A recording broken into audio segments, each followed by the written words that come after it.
so there's the description that Liz read as well. And so I picked the name. I want to talk a little bit about the name Peak Cadence, and it's the peak goes toward that optimizing. So what is it that I can do through Peak Cadence? It's coming into organizations, and whether you're looking at the organization or a piece of that, like a project or a process, how do you optimize that? But then the cadence part comes in. How do you optimize that in the way that companies or organizations or teams naturally work? So it's not so much about getting operationalized or optimized around a particular system. It's your system and what makes your company tick, and how do you work in that way?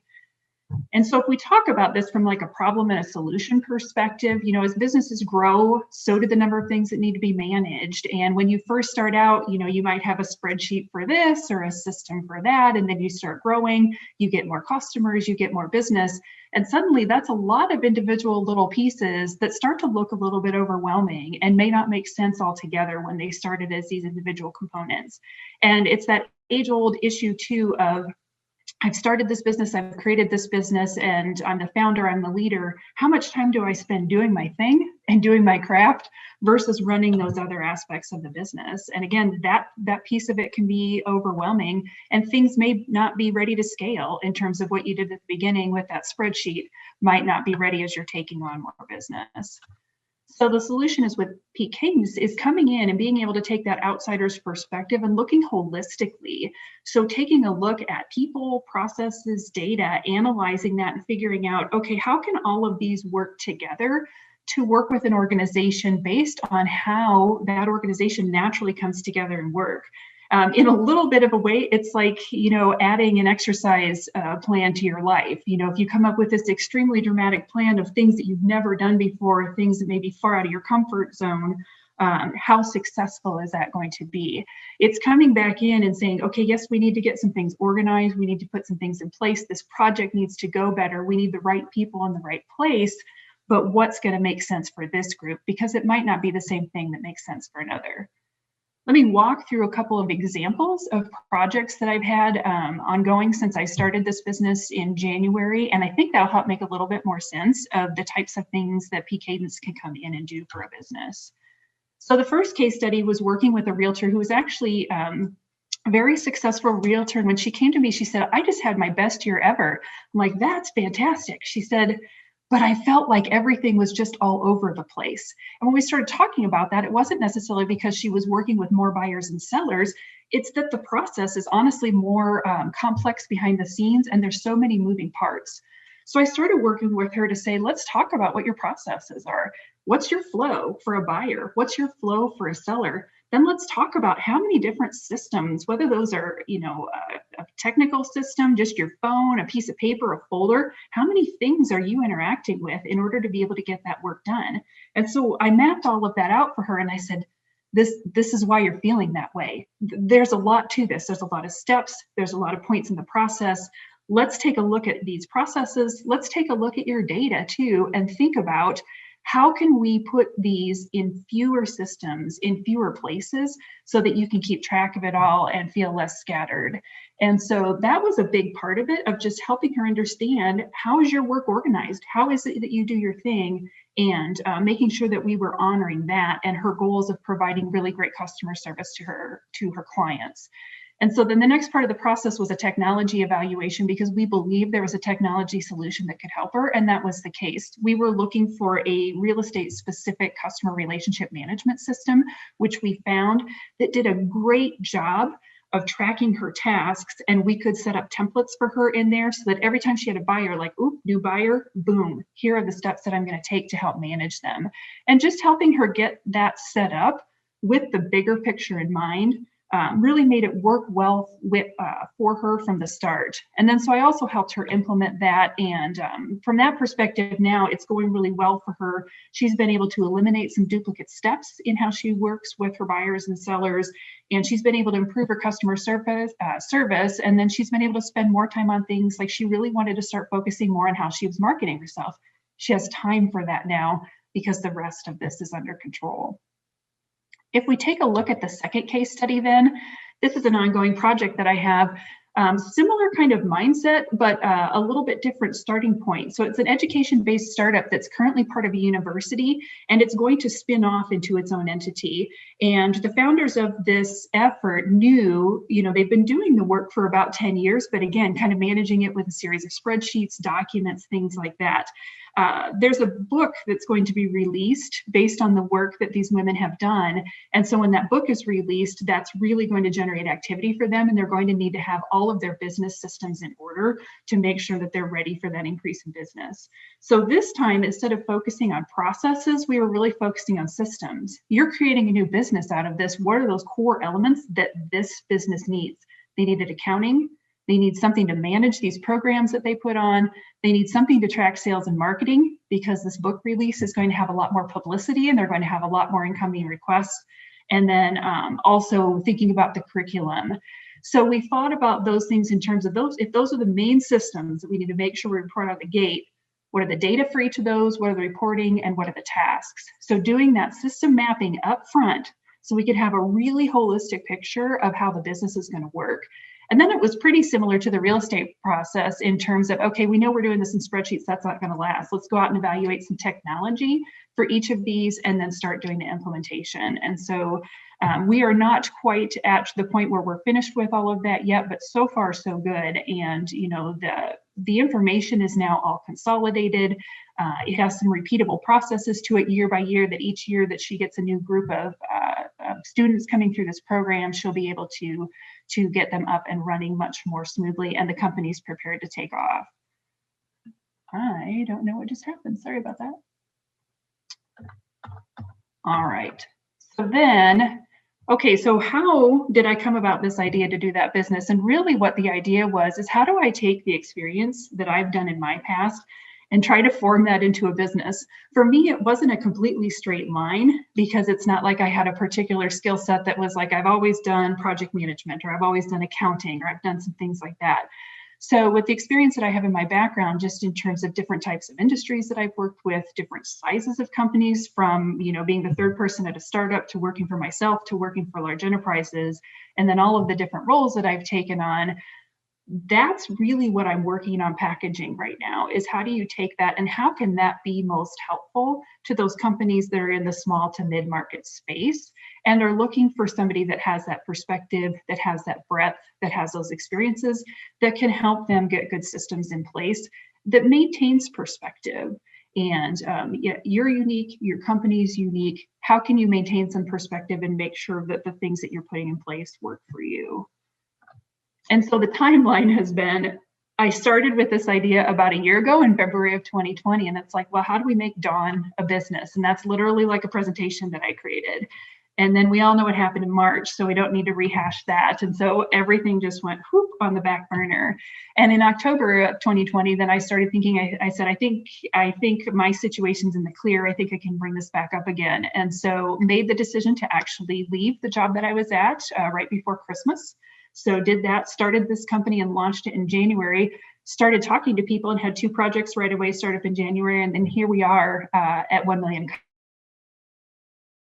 Which is interesting. When I had originally thought about this, I'm like, well, most likely I'll walk away from the job that I'm working on business and projects. From the job projects, and now I'm still working to kind of package how all of this comes together. So from that perspective, what's coming up, just what I've been talking about, I need to define and refine what are my services? What am I going to offer?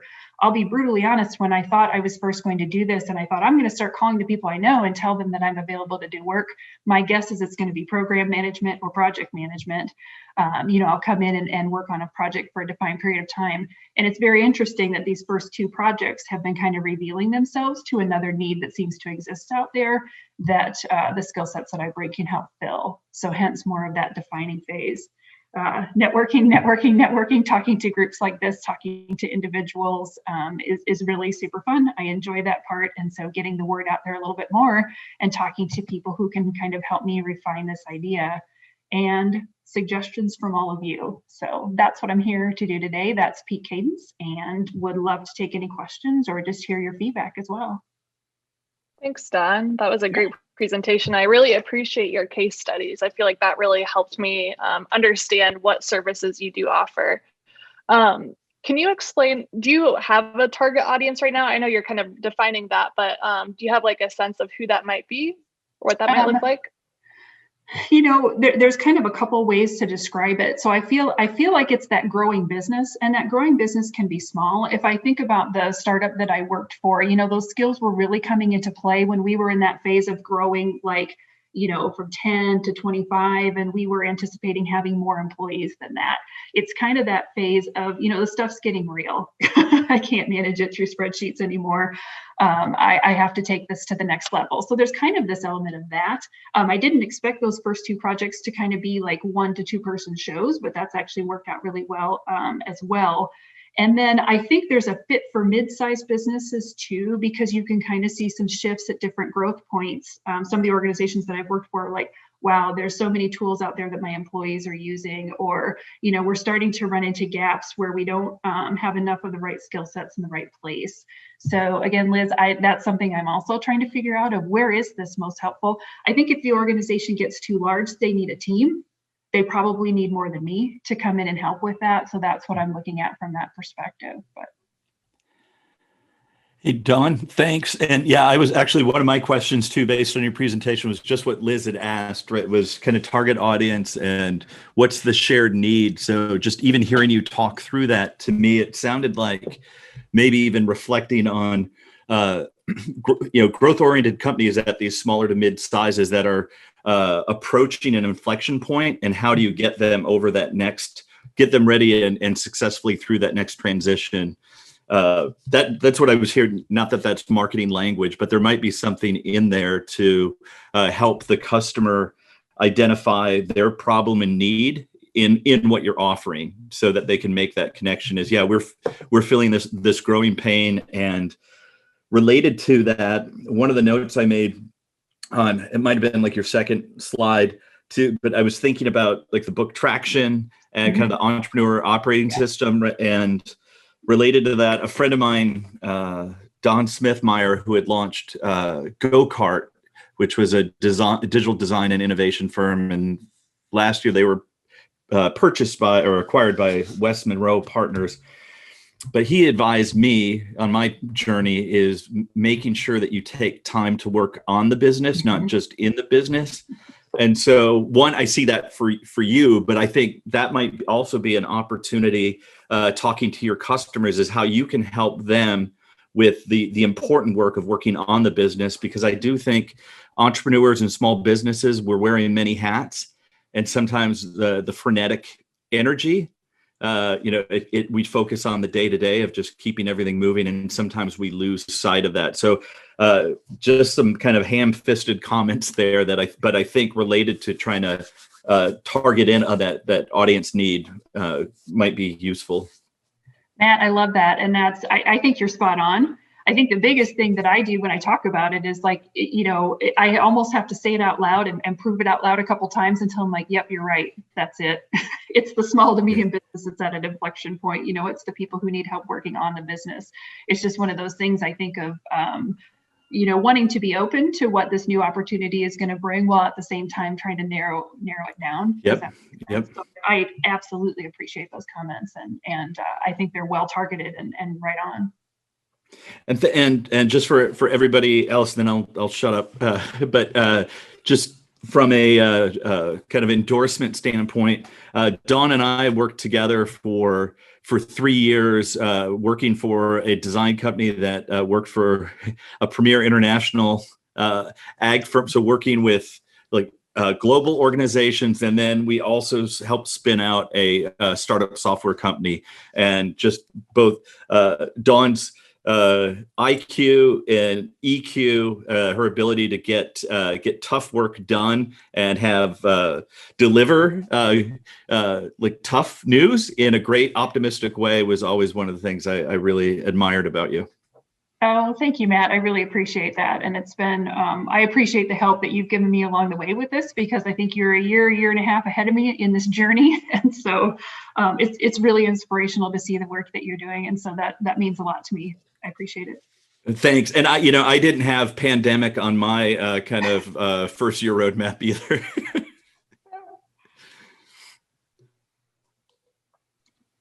I'm gonna jump Hi, in. Don. Go ahead.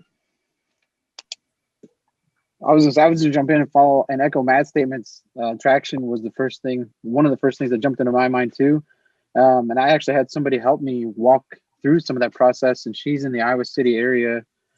Did such a phenomenal job. I can send you her contact info if you would like. I can't say enough great things about her. Just helped me get organized. And the other thing I was thinking about was but what about businesses that's, let's say, under 10 people? There is no processes currently, and it's a matter of we don't really even know that this is a problem until it's going to be too late and we have to shut the doors because our competitors have been doing all these things all along. How do you approach those types of things where me looking on the outside, I can see this other business, I'm like, oh man, you should really be doing something. I don't know enough about what you should do, but something is better than nothing, and that's what's going on right now. So how do you approach those types of situations?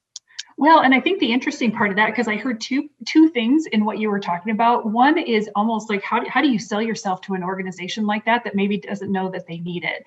And so I think the proof is in the pudding with a small project. You try to figure out a way that you can talk to them about some of those pain points. Say, let me help you with this. That might just be one project. Let me help you manage that project. It sounds like you don't have enough bandwidth to do that. Let me help you do that.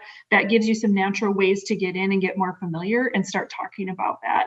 The other piece of that I heard actually was interesting, kind of came up in some of my conversations with the realtor that I was working with. There's so many realtors in the market and things like that. Well, so-and-so is doing this and so-and-so is doing that. And I'm like, well, hang on, let's go about what's your goal? What are you trying to do? I mean, it goes back to that whole cadence thing about what is your business? What do you want to do? That might not actually matter. Of course, you want to have awareness of your competitors and what they're doing, but you doing it in your way is going to help you out compete that competitor. And so I think that's one of the things too about really getting down to what are your goals and, helping with some of that. If your organization, a small organization like that, have you talked about mission and vision? I know it sounds super basic, but, coming in with those aspects too, let's all get grounded in the same stuff. And let's get all together on that. And then that's where I'll use that word traction from the book, but that's where you can really gain traction. And I would love to have her contact information. A colleague recommended that book to me earlier this year when I started this, and I read that and I was like, wow, yes, you're speaking my language. So all right. I love it. Yeah, I'll share it.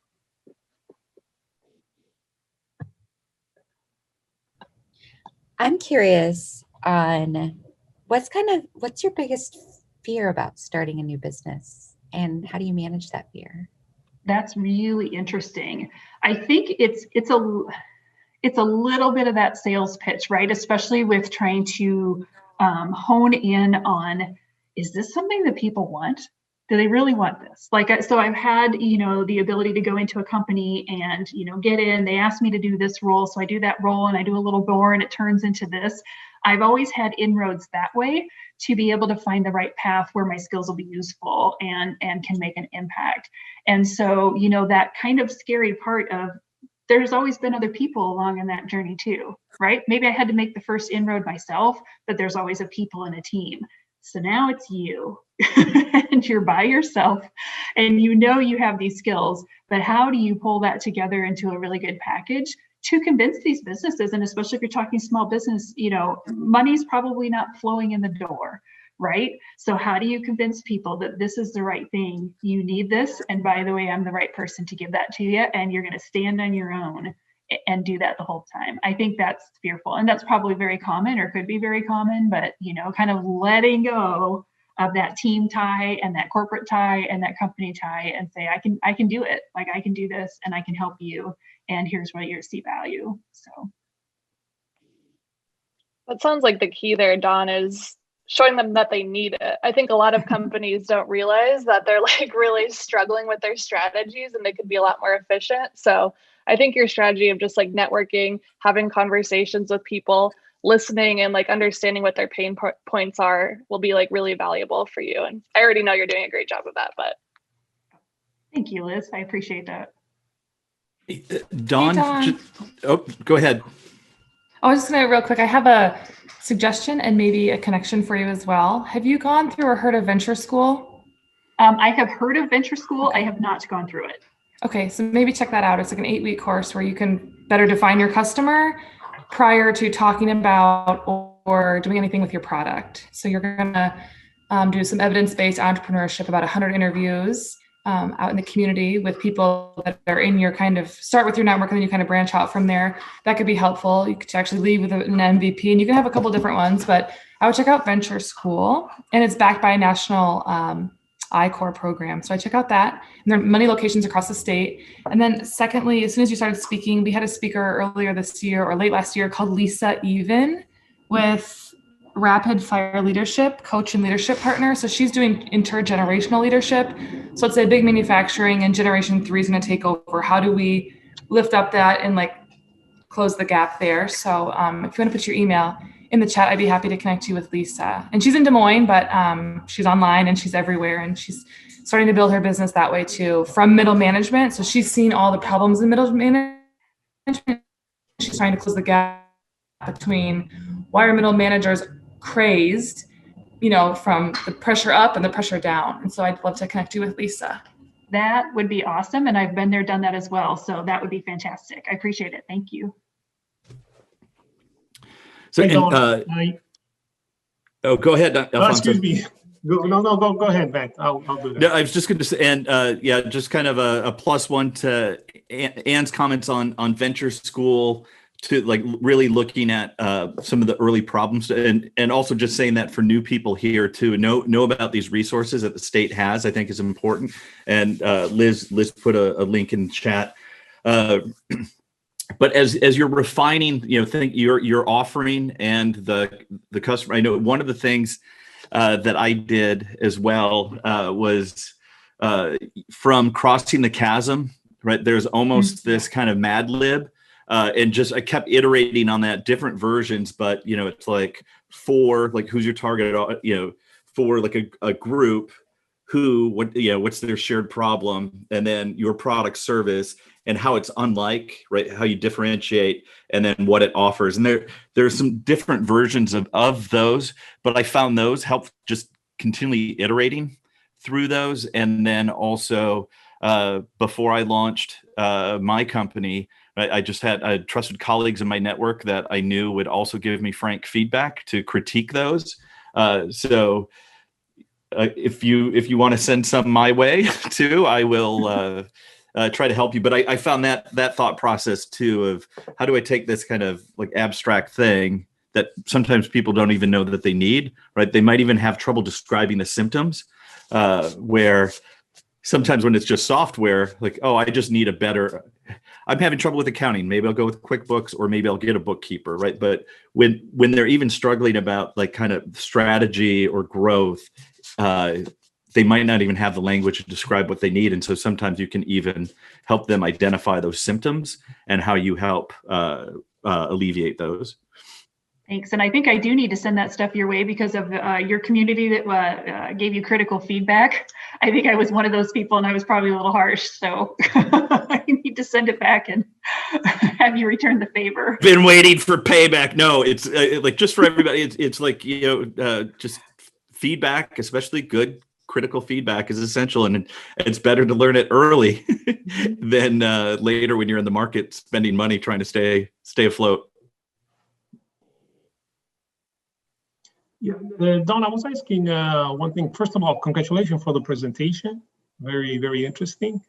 And I see that you have an holistic approach, not to you know, when you reach out to the companies. But my question is, you know, many times when companies need help, or you know, they have a problem for marketing, they have a problem for supply, I mean, it's really concentrated, no? In a certain part of the firm. I mean, how do you approach, or how do you overcome that? Because you know, you're proposing something which is holistic, so you're looking at the interactions between the different types of, or you know, where the problem maybe is between the different type of functions. So how do you overcome? How do you communicate this to the, you know, to the people whom you talk with in the company, saying probably that a marketing problem is not, in effect, a marketing problem. Maybe it originates in another part of the company, which is completely different. I think what it just starts with is that good listening thing, and not trying to turn someone down to say, well, no, you don't, oh, you told me you have a marketing problem, but you really don't. Like, I'm not going to lead with that, right? So it's coming in and say, okay, you think you have a marketing problem? Let's take a look at that. Let's dive into that a little bit deeper. So let's hear more about that specific area.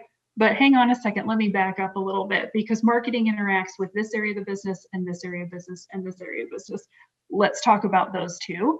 And so I think it's that approach of just trying to, again, be organic, holistically, respecting the cadence that is there, and figuring out how to get in within that organization and hear that organization, and also get them to hear you in the way that you present it. So I feel like I'm not just going to focus on that. I'm going to start with what the customer thinks is the issue, and then we're going to branch out from there. And then if we are getting deeper where it says, okay, so let's say you've got a supply chain problem and supply chain's not my area of expertise, then we'll figure out where to kind of put those stopping points. This is what I can sense. This is how the other areas of the business are impacting that.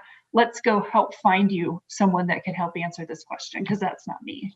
So I think being really honest and transparent about that too, of where I can help and where I can't help, is huge. Yeah, and just building off of that, one of my thoughts, I've worked in consulting with a lot of, I think, kind of that next level of where you're kind of leaving off not the startup phase, but a little beyond that. And I think if you can have kind of those joint partnerships or something with, let's say, an accounting firm or person or supply chain, and then you can also use their connections, because if they're doing similar projects to you, maybe they're finding something, and that's another way to generate leads for yourself. So I don't have connections in the area necessarily in anything specifically, but I think that could be a next kind of step for you in your growth trajectory. It's interesting that you say that, Caitlin, because a couple of those have already come up organically, and I was a little bit surprised by them. It's again that process of, hey, I'm making this change. I want to start talking to people, and in the aspect of, in one case, intentionally reaching out, and then that business started talking about how can we work together. And then in the other case, it was when I was helping my real estate client, another agency that we needed to talk to because it was marketing and it was not my area of expertise. When we reached out to the marketing organization, they said, hey, we're going into these companies all the time that, and we see these opportunities, but we can't help. It almost goes back to what Alfonso was talking about, like, they kind of reach the end of their road of things that they can do. So how can I come in and help partner with them in the areas that can't meet? So I appreciate that. And I think that's good advice to start looking for more of those and see how I can spread that out a little bit further. Thank you. And thank you, Alfonso, too, for your question. All these are making me think. I love it.